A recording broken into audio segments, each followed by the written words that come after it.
Television on Screen, a year-long look at the film and television offerings of William Saroyan. I'm your host, Chris Garcia. William Saroyan saw what television was going to mean, likely after his experiences writing and being adapted for radio, though that's a topic for a future podcast. Saroyan was being contacted by producers about bringing his plays and stories to television programs in the earliest days of the medium.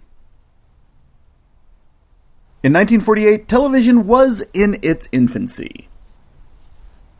There were television sets on sale across the country, and more stations were popping up. The three networks that dominated the 1950s through the 1980s, NBC, CBS, and ABC, were established by this time, as was the Dumont Network, which would fold by the middle of the decade. These were not the cash cows that radio had been for the networks, so budgets tended to be fairly low. Programs that could be recorded without having to stage them in whole, like baseball, boxing, wrestling, and live music or religious presentations, were very popular with network executives. As more money started rolling in, budgets improved. And one of the most popular forms of continuing series was the anthology program. These were shows without continuous storylines, but a series of plays or stories. These brought to life many of the classics of theater. Saroyan had pieces produced for two of the earliest. The first was an episode of Actors Studio. Debuting in September 1948 on ABC, the series produced episodes adapting stories like Poe's The Telltale Heart, Oscar Wilde's The Canterville Ghost, and even William Saroyan's My Heart's in the Highlands. By the time that Actors Studio presented Saroyan's play, it had already been canceled by ABC and moved to CBS. That episode starred Jack McQuaid, and the screenplay was written by Howard Rodman. The play was well received, though sadly no copy has been found. The second time My Heart's in the Highlands was produced for television was in 1950 by the popular series The Silver Theater.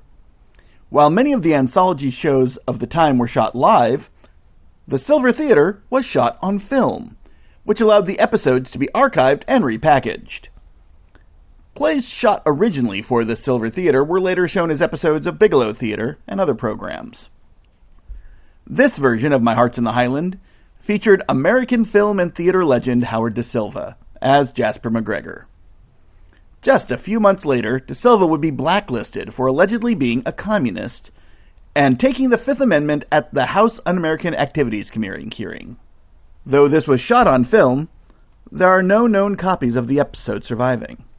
Saroyan had many adaptations of his work appear on TV in the 1950s, as well as appearing on talk shows and news programs himself. He was not only popular for American anthology programs, but had productions of his plays on Danish, Polish, British, and Russian television in the 1950s. The first televised production of The Time of Your Life was in fact British. Franchot Tone, famed actor known for his roles in the 1930s like Mutiny and the Bounty, had mostly been doing television by 1955, when he played Joe in a touring run of the show. It was later brought to Europe, playing at the Brussels World's Fair in 1958. It was also performed in the UK for Armchair Theatre. That version also starred Susan Strasberg and Ann Sheridan, as well as Gloria Vanderbilt. This was a rousing success in the UK, and had excellent notices from The Guardian.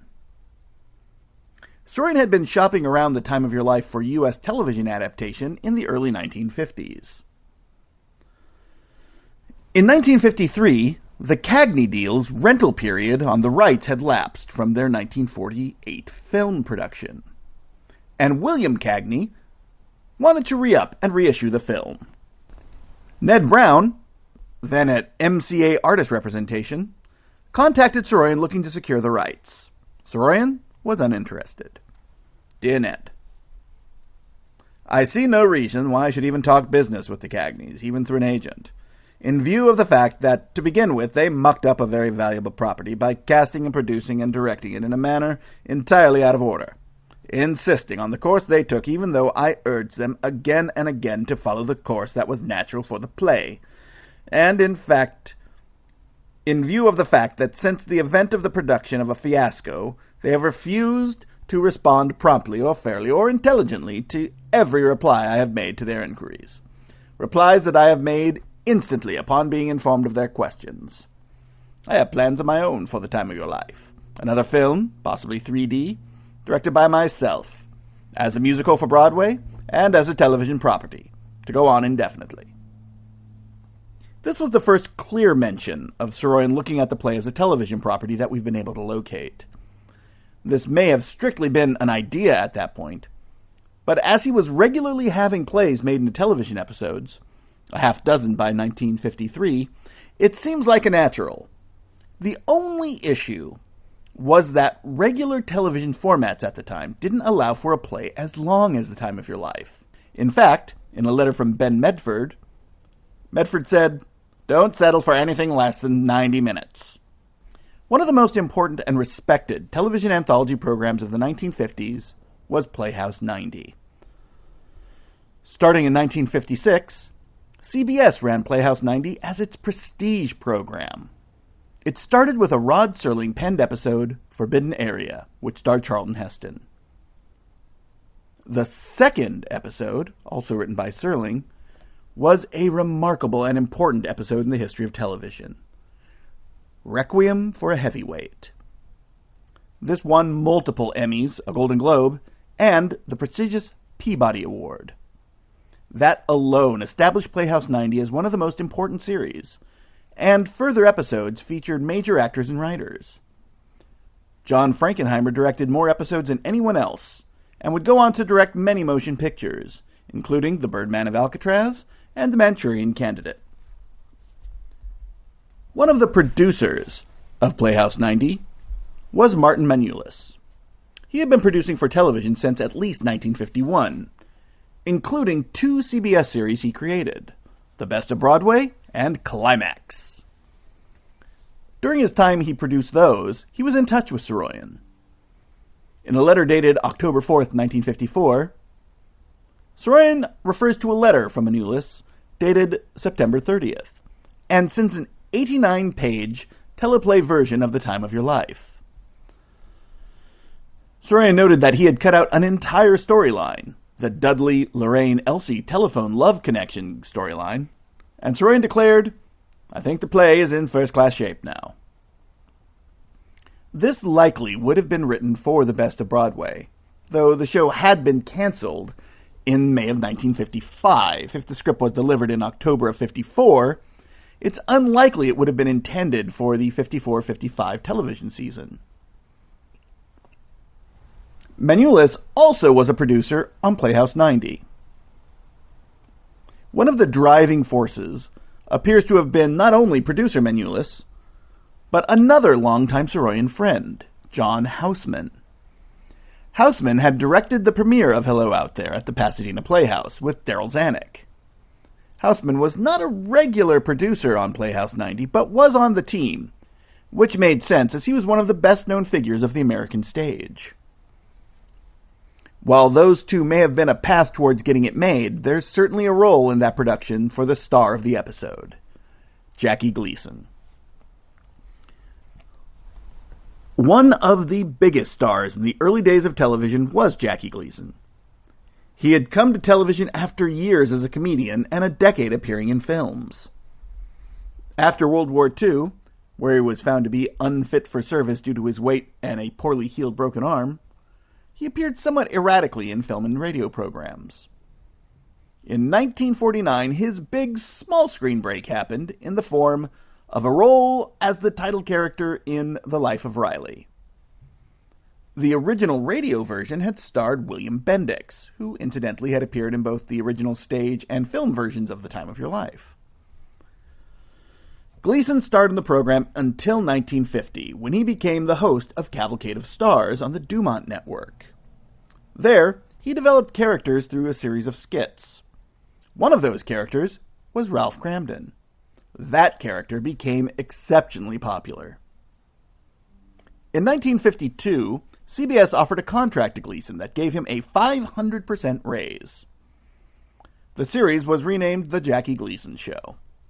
This became one of the most popular shows on television, and in 1955, when the series ended, The Honeymooners, based on the Ralph Cramden character, began for a 2-year run on CBS. Despite its short reign, The Honeymooners has been one of the crucial and influential shows in the history of television.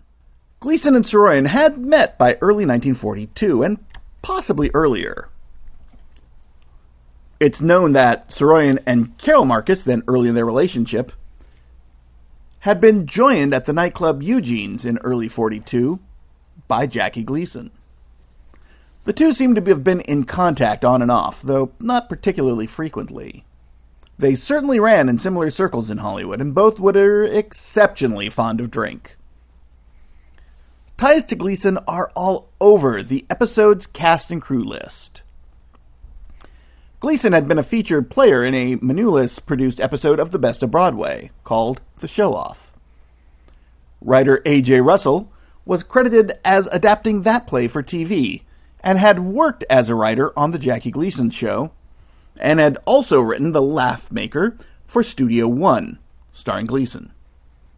Actors Tom Gorman and Bert Freed had worked with Gleason previously, and Gloria Vanderbilt had socialized with Gleason and Saroyan both. In fact, Vanderbilt was the best friend of Saroyan's wife, Carol Marcus. And the two are believed to have been amalgamated into the character Holly Golightly by Truman Capote for Breakfast at Tiffany's. It's clear that Gleason's hand was in action with the production, and Menoulis was also bringing his influence, as many of the names had appeared on The Best of Broadway and Climax. The play itself was a guiding principle, as well as its previous productions. Vanderbilt had appeared in the French Otone version, and Kit Carson was played by James Barton, who was reprising his role from the original film production with the Cagneys a decade earlier. The entire cast is a strong one. Gleason, with his boozy persona being very public and beloved, as Joe, is a natural. Betsy Palmer was a young actress cast as Kitty Duvall. She was a regular on anthology programs and would only make a few film appearances until 1980, when she played Mrs. Voorhees in Friday the 13th, which launched her as an icon in horror films for the rest of her life. Jack Klugman was a major star, appearing on both screen and Broadway. He would go on to fame as Oscar Madison in The Odd Couple, both on stage and on television. Here, he played Nick, the barkeep, with a comedic stoicism that marked several other performances of the role, especially William Bendix's in the 1948 film.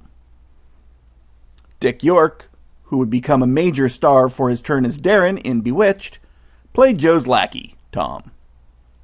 Bert Freed played Blick, the corrupt cop. He was a career actor known for playing heavies. The episode aired on October 9th, 1958, and the initial reaction to the production was highly positive. Jack Gould reviewed the episode on October 10th. The time of your life, William Saroyan's warm and boozy appreciation of the human race was revived with care and feeling last night on Playhouse 90 over Channel 2. It was a decided hit. Jackie Gleason, in quite possibly his most winning performance on TV, gave a surprisingly touching and compassionate performance as Joe, the philosophic barfly who loves people. If any viewers thought he would employ the broad strokes of his vaudeville characterizations, they found themselves in happy error. Mr. Saroyan's work had to be trimmed somewhat for television by A.J. Russell, but the adaptation was a sound job. There was no serious loss of the beautiful mood as Mr. Saroyan's undisciplined theatrical poem wandered off first one way and then the other in its fondness for human beings. The San Francisco honky-tonk remains one of civilization's most cherished places. Gleason's performance was lauded, as was Klugman's and James Barton's. Betsy Palmer's performance is more pronounced than Gene Cagney's in the film, with a bit more fire to her delivery. Her interactions with Gleason are not nearly as warm as the interactions between Gene and Jimmy Cagney, and here that works incredibly well. Kitty is angrier, and better situated to television of the time. The Independent said, "Producer Gordon Duff and director Tom Donovan assembled a fine cast, headed by Gleason, and including Betsy Palmer, Dick York, Jack Klugman, Bobby Van, Dina Merrill, Bert Freed, and the great James Barton, recreating his stage role as Kit Carson. Individual performances were superb, an adjective I have not been able to use for quite a few months. Gleason submerged his own personality in the characterization of Joe, and Dick York, last seen on Playhouse 90 as Paul Muni's son in The Last Clear Chance, delivered just the right contrast as Tom, Joe's not-too-bright friend." Ben Gross said, "Jackie Gleason, the robust comedian who is also determined to become a great actor, tested his talents again in a straight role during Playhouse 90's production of William Saroyan's The Time of Your Life, Thursday night. In another step toward this laudable goal, he gave an affectionate, at times moving performance, worthy of anyone's respect." Praise was not universal, though certainly higher than for the earlier film version. The UPI's reviewer, William Ewald, said, "I did not enjoy it. It's a piece that should be played with a merry-go-round, with an pa, a swirl of pink horses, and a shout. Instead, it was played almost solemnly, something like a coronation procession or a stately gavotte." The AP's review was, "The Time of Your Life is mediocre television for the middle-aged." Gleason had been trying to become more of a dramatic actor, and this might have been the most interesting of his early attempts at being a serious actor. 3 years later, he would earn rave reviews as Minnesota Fats in The Hustler, alongside Paul Newman. Saroyan, who could be exceptionally tough on those adapting his work, actually sent the actor a note after he saw the episode. He said that Gleason had provided an excellent Joe. Once again, The Time of Your Life would see several revivals following a media adaptation. While none made it to Broadway, there were several touring and local productions in 1959 through 1961. Over the next 15 years, there would be several significant stagings, including one with Henry Fonda. When Juilliard's head of drama, Saroyan's buddy John Houseman, wanted to start a touring company for his students to gain experience on the roads, one of their first productions was The Time of Your Life. As the group, eventually known as the Acting Company, ended its tour of the play, it was recorded for PBS. This production is full of young actors who would go on to become major stars of stage, television, and film. Our next episode will look at the production of The Time of Your Life, shot for television, featuring Patti LuPone, Kevin Kline, an appearance by the voice of William Saroyan himself. Thank you for listening to Saroyan on Screen. We'll be back in a couple of weeks.